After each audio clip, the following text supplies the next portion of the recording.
There are moments, and then there are special moments. And for those that have followed UTEP basketball for any length of time, today is one of those very special moments. The most special moment in Miners basketball history, I think we would all agree, was Texas Western's victory over Kentucky in the 1966 NCAA championship game. The 1980s, though, produced a series of special moments that would perhaps qualify as UTEP basketball's golden age.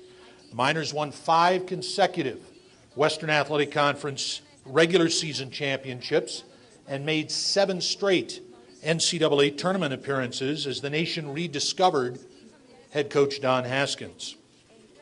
Today, the young assistant who recruited a great majority of those players returns to his coaching roots and the site of his first full-time coaching position.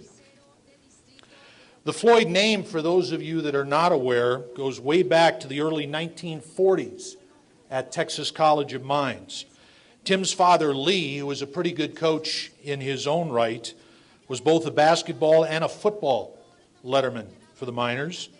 In fact, it was Coach Haskins' recollection of that had much to do with his hiring of the recent college grad Tim back in the mid-1970s.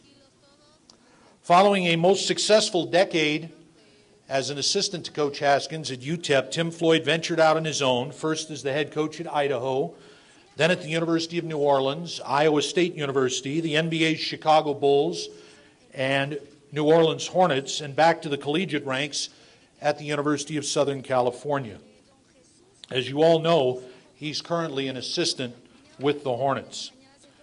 I once asked him, while he was still a UTEP assistant, if he would ever consider succeeding Coach Haskins whenever the Miners head coach decided that he had had enough and wanted to retire. In very honest fashion, Tim replied that he had no desire to be the one to directly follow the bear. Nearly 25 years later, though, 4 head coaches and more than a decade after the Hall of Famer's retirement, Tim Floyd returns to the place today in which he started. And for those of us who were around the program at that time, it's like a comfortable pair of old slippers. The president of this wonderful institution is a history buff, and I'm sure she greatly appreciates the significance and the nostalgia of this moment. The president of the University of Texas at El Paso, Dr. Diana Natalicio.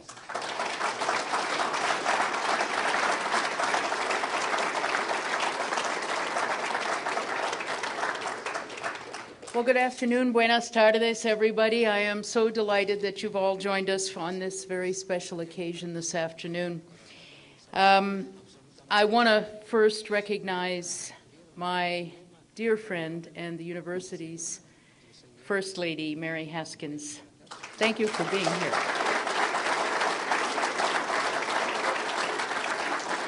And let me recognize a special treat that we have. Our Congressman, the Honorable Silvestre Reyes, joined us. Thank you, Congressman. There are many benefits to a congressional recess, and this is one of them. You get to come to our party here. We are welcoming home one of our own, and it's truly a great, great pleasure for all of us to think that UTEP's proud basketball tradition will be in the hands of Tim Floyd. I think we all recognize that he has a distinguished professional career. He has excelled in everything that he's done. And what has made that special for us is the fact that he has always remained extraordinarily loyal to and committed to this University of Texas at El Paso. So I just want to express on behalf of everybody at the university our great pleasure at welcoming Tim Floyd home and thanking all of our many friends and supporters in the community for the support that you've provided during this hectic past few days, and you know who you are and how much you've helped us, and we appreciate that very much. And most of all, I want to thank Bob Stull, Brian Wickstrom, and Richard Adauto, who serve as our now A team in identifying and bringing terrific basketball coaches to UTEP. And I think we would all agree that they have now done better than they've ever done before in bringing us Tim Floyd. Thank you very much. As you all are aware, this is the fifth time we have had the opportunity to hire a men's basketball coach in the more than a decade since Coach Haskins' retirement. But it is only the second traditional time that we have hired a men's basketball coach. In 3 of the 5 instances that we've had that opportunity, we've done so either around the time school began or long after school had actually started. So this time we had a full pool of candidates. And the gentleman who headed up this effort, uniquely qualified to make this selection, having been a very successful head coach himself, and we're lucky that he was the one making the choice, the Director of Athletics at UTEP, Mr. Bob Stull.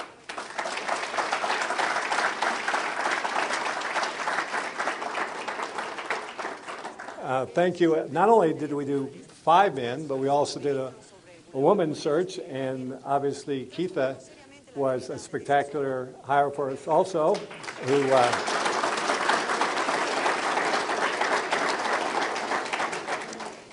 and there was a lot of questions when Tony left, and obviously we don't like to lose coaches, but our biggest challenge is always to have winning programs here is what we want, and Tony did an outstanding job for us. He really did.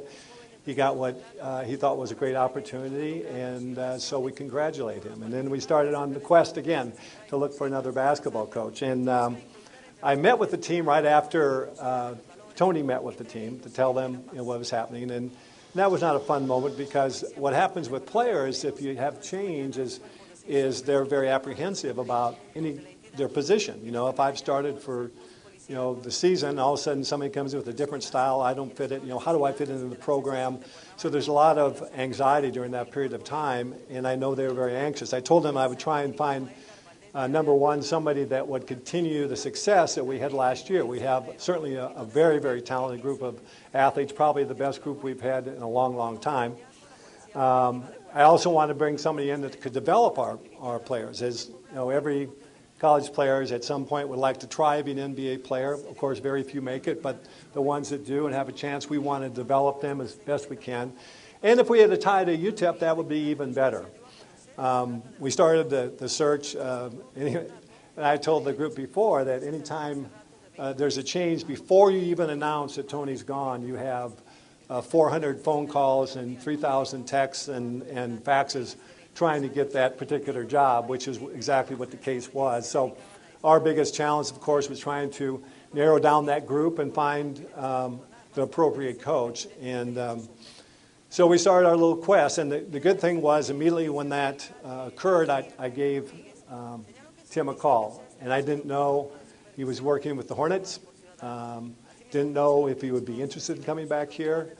But I thought, well, we'll go forward on this. And the first phone call, he said he definitely was interested. So throughout the process, it was quite interesting, though. Tim hasn't had much sleep lately, as he went through a period of time where not only that we were talking to him, but there was probably at least 4 other people in the hiring process that were talking to Tim. And at one point, I think he was up about 4 nights in a row. I know.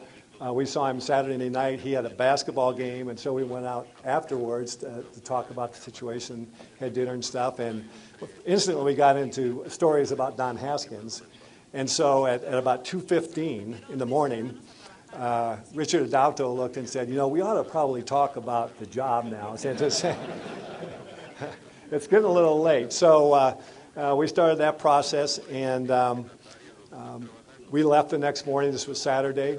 And Tim had another person he was going to talk to on Sunday. And Tim told me he would call me Sunday night and let me know what was going on. And so at 1 o'clock, I'm still waiting for that phone call. And I think finally I said, well, perhaps, he's a little confused at this point, so I'll wait till the next day. And I guess what had happened, he had been up, lived an hour away from the place where we had dinner. So after he left at 2:30, he got home, he said, at 5 o'clock in the morning. And he had to get up at 8 to go to practice the next day. And then he had the game that night. So when he came back at 8 o'clock, he sat down for 1 minute. He was out completely. So I didn't talk to him until the next morning. And he said, well, I still haven't talked to Bev because I was asleep last night. And this morning I got up and went to work. So I haven't talked to her. But I'm going to have another game tonight. And immediately after, which means at least midnight, if the earliest, I'll give you a call. So both myself and Brian and Richard, and we're kind of waiting, and we tried to stay awake for a while, and so I put the phone right next to our bed, and Kim, my wife, said, can we turn the TV off? And it's 1 o'clock, and we said, okay, we'll turn the TV off. And finally, Tim called last night and said that he really wanted to come back to UTEP and be a minor. And the night before, when we discussed it, we had so much fun talking about the history here and his involvement with UTEP, with the players we have, with Coach Haskins and his beginnings. The first thing he did was brought a picture of him and Coach Haskins. He looked like he was 12 when that was taken. But it was a long wait, but it was a tremendous wait for us. We were so thrilled. Brian kept on texting me last night and said, if you call, let me know. And so he finally called. I said, yes. And we're trying to get him there. And then, so I go back upstairs. I left my phone downstairs. And he texts me back again. I just went all the way upstairs. And he went, thanks. I said, do not text me again. Okay, we're out. It's 2 o'clock in the morning. Do not text another minute. So, but anyway, it was a great opportunity for us for a number of reasons. We have a guy that, number one, is connected with UTEP in the most solid way. Number two, we have a guy that's been a head college coach and a head NBA player coach. He's taken 3 different college teams to the NCAA tournament, including the Sweet 16. So he's been an assistant, he's been a head coach, he's been in the NBA. He's a guy that has been truly loves El Paso, as his wife does also. So we're really fortunate to get Tim here. So at this point, I'd like to introduce our new head basketball coach, Coach Tim Floyd.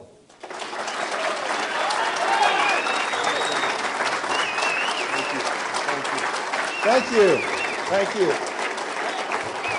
Hi. How are y'all doing? Hello. Thank you. Gosh, this just feels right. It just feels right. I look around and I see so many people that I've known. And Jim, Paul, you hadn't changed a bit in 30 years. So good to see you again. And want to say hello to my old friends in the media that are here, and look forward to meeting the new guys and gals in the media as well. Beverly and I were up last night till 3 o'clock, called Bob at 2, just to tell him that I was so pumped up about this, that there's certain points in your life where you just don't really need to even think about it, need to even discuss it. And I just said, Bob, I want to come. And we didn't talk dollars, cents, whatever. Bob, I would like to talk to you about that as soon as this is over. But we just literally had an agreement based on my good faith and my familiarity with this program. And our history is deep. It feels very sentimental to me.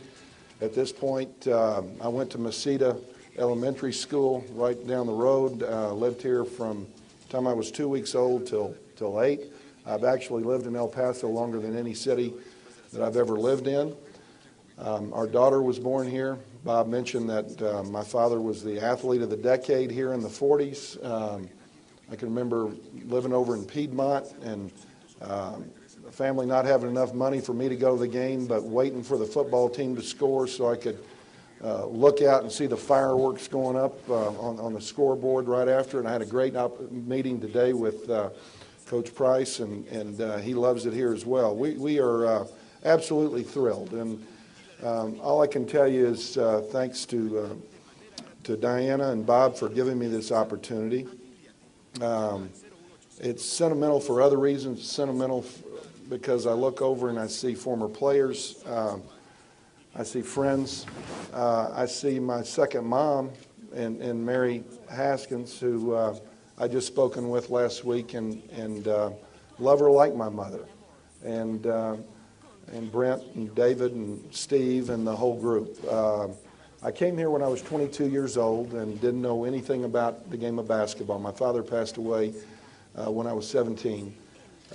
Coach Haskins took me in at a time when I didn't deserve it based on my knowledge or experience of the game. He gave me an opportunity, gave me a chance. He has meant everything to me in terms of my professional career. I never took a job without talking to Coach to see if it would work or not work. I can remember being talked to by Iowa State University when I was at New Orleans, and I couldn't find Coach Haskins. He was off coyote hunting somewhere in New Mexico. And he had told me that if you ever have an athletic director you like and you love, just stay there. And we had good teams at New Orleans. University of New Orleans was going to be my UTEP that Don Haskins had. And I did a press conference that was televised live all over the state of Iowa. And I just made this decision on my own, and I said, I prefer bass fishing over ice fishing. I'm not going to Iowa State University. The next day, Coach Haskins returned from his coyote hunting trip, heard about this, called me. He said, do you know what they're paying at Iowa State? And I said, yeah. And he said, you know what you're making at New Orleans? He said, get your butt back up to Iowa. Tell them that you're going to Iowa State. And it was great for me professionally. Everything that he ever told me worked out for the best. He made his decision on me needing to take the Chicago Bull job based on the fact that Michael and Scotty and Dennis Rodman and all those guys were going to be on the team. He didn't know that at that time that they were not. When I went up there, that I was going to be coaching Winkum, Blinkum, and Nod instead. But based at the time, it was the right decision. And I think about him every day, but this job that I took, I knew that I wouldn't have to call him. I knew what he would tell me, come back home. And that's where we are. And as I proceed with this job, his memory will be on my mind every day, and I'm going to approach this job just like Billy Gillespie would have, just like Doc would have, just like Tony would have. Beverly, my wife, is absolutely thrilled about this as well. She can't wait to get back. She's not here with us today. Her father had joined her for the Easter weekend, and that was a special time for them. But she wanted me to tell everybody hello. I followed the minor team this year just like I have every other year since I left. It's still the first score that I always looked at in the papers in the morning.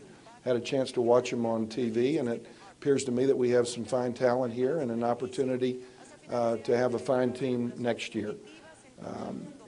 As far as changes, I really haven't had an opportunity to evaluate what I would change. I can basically try to tell you that we're going to try to run a pro-style offense. When you see us defensively, it will look like Don Haskins' teams because I have not changed one thing from those days.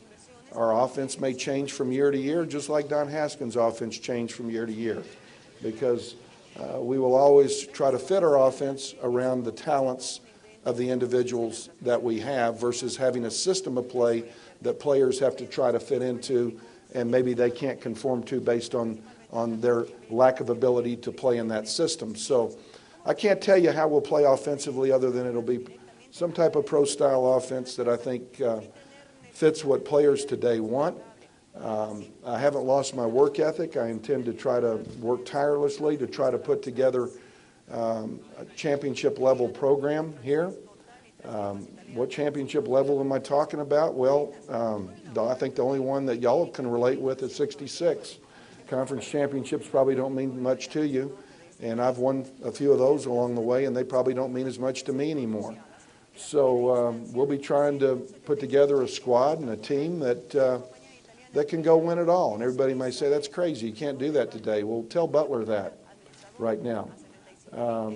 Tell George Mason that 4 years ago. I know it can happen, and I know it can happen here. Part of my familiarity with taking this job is I've got a sense of where to recruit here. I don't need to go look at history manuals to find out where the players have come from. I'm familiar with the facilities, familiar with everything. And all I can tell you is I've never been more excited in my career. I left a place because I didn't feel support from that place. I didn't feel an appreciation for what we had accomplished. I'm coming to a place where I know that they do support their coaches, and more importantly, they support their student athletes, and they support their teams. I look forward to renewing old friendships. Hi, Susan. How are you? Good to see you. And look forward to making new friendships along the way. I thought I would open it up to questions, if that's appropriate. Yes, sir. Chris, I'll be the lighting illustrator. Have you had a chance to talk to the players?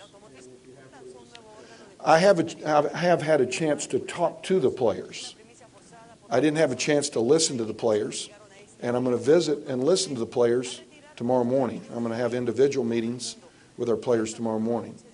One more thing I took from Don Haskins. If you ever talk to them as a group, they always think you're talking to the other guy. Talk to them individually, and then you'll really find out, they'll really hear what you're saying. So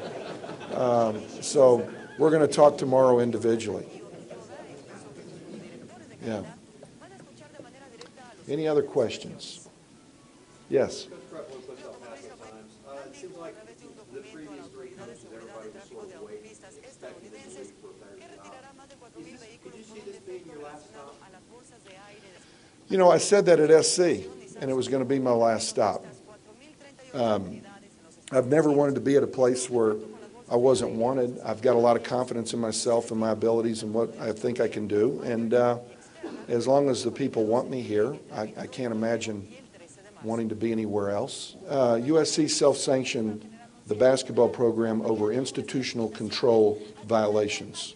I don't want anybody to be confused with my leaving USC as an admission of guilt. I chose not to try my case in the media like many other people try to do things in today's time.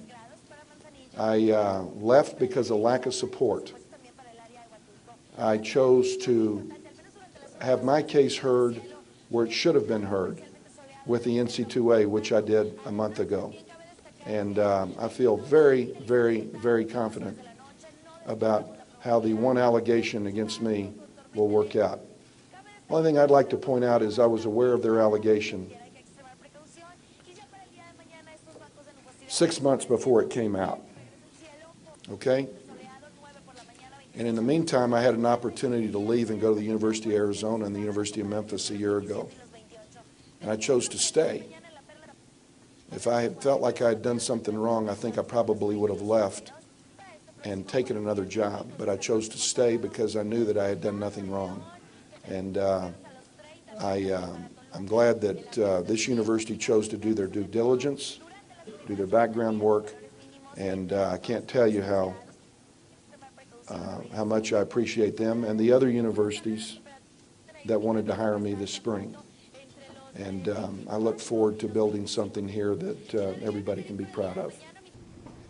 He'd say, that was good, but let's go have a beer.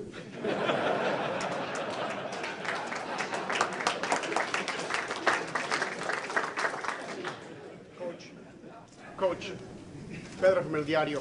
Describe your experience, your first game, walking into the Don Haskins Center this coming season, following the footsteps of your mentor. You know, it'll be so special to me. This is where it all started for me. And to go and sit in a seat where he sat will mean everything to me. Joe Fan, Time Warner Cable Sports. Have you started a staff yet to put together? And what about the recruits that One gentleman I know will come work with me will be Phil Johnson, who worked with me at the University of New Orleans. I recommended him to Lute Olson because I couldn't get anybody a head coaching job at that point in my career but I knew he was a head coach, and told Lute he would be the best he ever had. He went over there and helped Lute win a national championship. He went on to San Jose, where some fan hollered at him behind the bench when he was coaching at San Jose and whatever. I think he'll probably want that fan sitting behind us now. Sitting behind the guy and giving the other guy a hard time. He worked with me with the Chicago Bulls. First guy I hired at USC, helped us turn that around at USC. I think he's one of the most talented basketball coaches in this country. He just is a guy I believe in, and I know who he is. I know what he's about, how hard he's going to work, and how talented he is, and how he will help player development and getting guys better. His game preparation guy is tremendous. He's a guy who can actually get on the floor and coach and teach with anybody. And I know Phil will be here. Well, I haven't asked him, but I just assumed he'll come.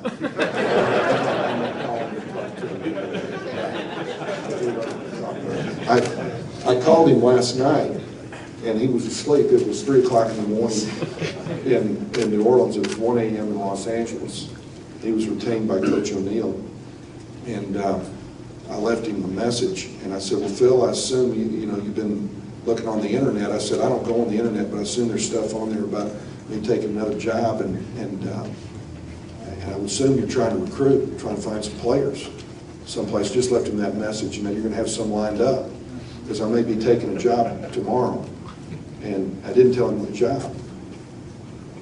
So this morning I woke up and there was a message from Phil. He says, well, Tim, he says, I think I'm a good recruiter, but I can't just say, would you come with us and not know where we're going? I assume somebody, a lady from the Associated Press, will make sure they see it in Los Angeles. Maybe they'll call and come. Any other questions? Yes. Coach, Daniel Novak from Cape on TV. You joked about the money, but has there been any contract talks yet? Where are we standing right now? Oh, I don't know where all that is. At this point, those things aren't as important to me as coaching, teaching, getting to the floor, working with players, scheduling games, preparing for games. I mean, to me, that's what it's all about. And all that other stuff will work itself out. Tim, when you, this is Kevin Lovell from KBIA, when you left here, did you ever dream that you would come back? I was not, misquoted when John said that I did not want to replace Coach Haskins.